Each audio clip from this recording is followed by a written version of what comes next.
Hello friends, welcome to my YouTube channel. आज मैं पढ़ाने वाला हूँ आपको ऑल पार्ट्स ऑफ फ्लावर के सभी भाग। ठीक है ना। फ्लावर के दो मेन भाग होते हैं, एक फीमेल और एक मेल। तो फीमेल को यानी स्त्री केसर और पुंकेसर। तो पिस्टिल को बोलते हैं अपन कौन सा भाग? स्त्री केसर। ठीक है ना, स्त्री केसर, स्त्री केसर। ठीक है ना, पिस्टिल को बोलते हैं। और स्टेमन को क्या बोलते हैं? ये मेल पार्ट होता है, इसको बोलते हैं अपन पुंकेसर। ठीक है ना। पुंकेसर के कितने भाग होते हैं? दो भाग होते हैं। पुंकेसर के कितने भाग होते हैं? दो भाग होते हैं, एंथर और फिलामेंट। फिलामेंट, ठीक है। एंथर यानी परागकोश और तंतु। और स्त्री केसर के तीन भाग होते हैं। ऊपर के भाग को स्टेग्मा यानी वर्तिका और स्टाइल को बोलते हैं अपन वर्तिका। और ओवेरी अंडाशय और ओव्यूल को बोलते हैं अपन बीजांड। ठीक है ना। और ये सीपेल होता है और ये पेटल होता है, जिसे अपन पंखुड़ियाँ बोलते हैं। ठीक है ना।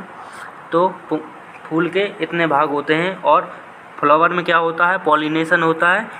तो चलिए अपन इस वीडियो के तहत पॉलिनेशन को समझते हैं।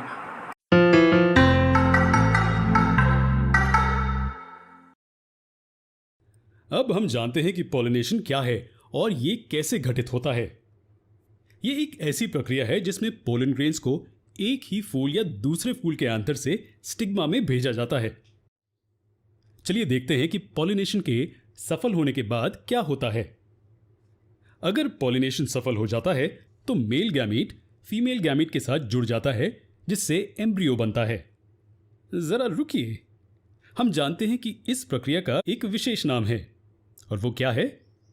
इसे फर्टिलाइजेशन कहते हैं। ये एक ऐसी प्रक्रिया है जिसमें एम्ब्रियो को जन्म देने के लिए मेल और फीमेल गैमीट का मिलन होता है। ये एम्ब्रियो आगे जाकर एक नए जीव में विकसित होता है। अब देखते हैं कि फूलों में फर्टिलाइजेशन कैसे होता है। इस प्रक्रिया को सफल होने के लिए दोनों गैमीट्स को एक दूसरे के करीब आने की जरूरत है। लेकिन यह कैसे मुमकिन है?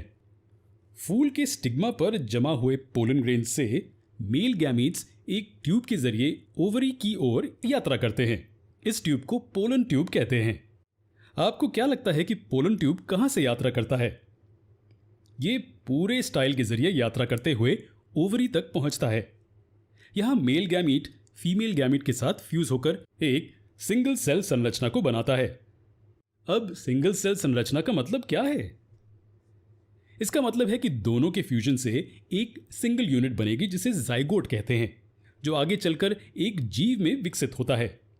जी हां, ये ऐसे काम करता है। संक्षेप में, इसी तरह फूल वाले पौधों में फर्टिलाइजेशन की प्रक्रिया होती है। क्या आप सोच रहे हैं फर्टिलाइजेशन के बाद फूल के बाकी सभी हिस्सों का क्या होता है? एक बार जब एम्ब्रियो विकसित होना शुरू कर देता है तो क्या होता है? क्या ये सभी हिस्से बरकरार रहेंगे? फर्टिलाइजेशन पूरा होने के बाद ओव्यूल एक बीज में विकसित हो जाता है। ओवरी एक फल में और दूसरे सहायक हिस्से जैसे कि पेटल्स और सेपल्स गिर जाते हैं। इसका मतलब है कि फूल की पहचान फल में तब्दील होकर पूरी तरह से बदल जाती है। जी हां, ये ऐसा है। जब बीज मिट्टी में दफनाया जाता है तो अनुकूल स्थिति में ये एक नए पौधे में उत्पन्न होता है, और इस पौधे में फूल खिलेंगे जो पॉलिनेशन करेंगे, जिससे नए फल मिलेंगे, और इस तरह एक नए पौधे का विकास होगा। इस तरह ये चक्र जारी रहता है। एक बीज जो हमें एक पौधा देता है, जो फूल के जरिए पॉलिनेशन करता है और हमें फल देता है। फल में बीज होते हैं जो अपने आप में नई जिंदगी को रखते हैं। बीज जब मिट्टी में लगाया जाता है और अनुकूल स्थिति में जर्मिनेट होता है, तब एक नया पौधा पैदा होता है। इस तरह पौधों का जीवन चक्र चलता रहता है।